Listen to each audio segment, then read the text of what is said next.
Fa eo amin'izay taranja baolina lavalava izay ihany dia Ramatoa Asni Lorianty izay no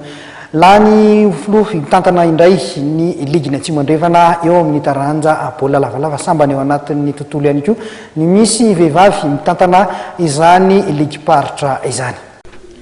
Ramatoa Rakotoarisoro Vaniaina Lorianty Asni indray no nametrahan'ireo kliba ny fitokisany hitantana ny ligina Atsimo andrefana eo amin'ny taranja baolina lavalava sambany teo amin'ny taranja baolina lavalava no misy vehivavy samandray andraikitra toy izao amin'ireo ligiparitra. Olona tsy vaovao ao anatin'ny tontolo taranja baolina lavalava ny tenany efa nisahana andraikitra eo anivon'ny Fédération Malagasy ny taranja baolina lavalava ny taona 7 zanaky Ramatoa Odoranty mpamorona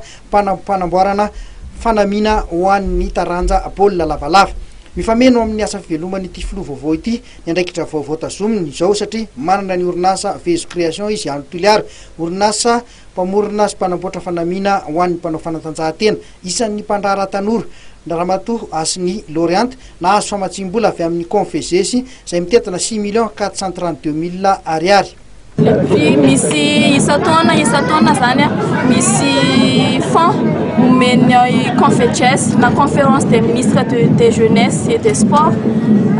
dans le pays francophone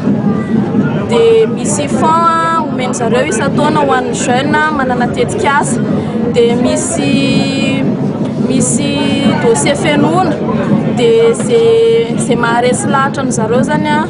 omeny zareo an'le financement. Mpandrahara tanora malagasy miisa 10 no nahazo ity famatsim-bola avy amin'ny Confezesy ity. Novolavolaina aloha zany ohatrany hoe zavatra efa niaina natao anatin'ny tokantrano le izy fa tsy misy hoe novolavaina manokana satria ohatrany hoe minambary minaloaka dia ohatr'izay koa niainanay tao anatin'le resaka fanatanjahantena ary izahay rehetra mihitsy ny zanako sy izay mivaly dia tena hoe miaina ao anatin'le fanatanjahantena nahatonga an'izy hoe lasa any amin'ny faritan zany dia satria any izy no mipetraka any izy no manangady dia any ny fivelomana ny atao amin'izao fotoana izao koa dia saorana an'Andriamanitra fa izy no lany ho filohan'ny ligue régionale rugby any Atsimo andrefana.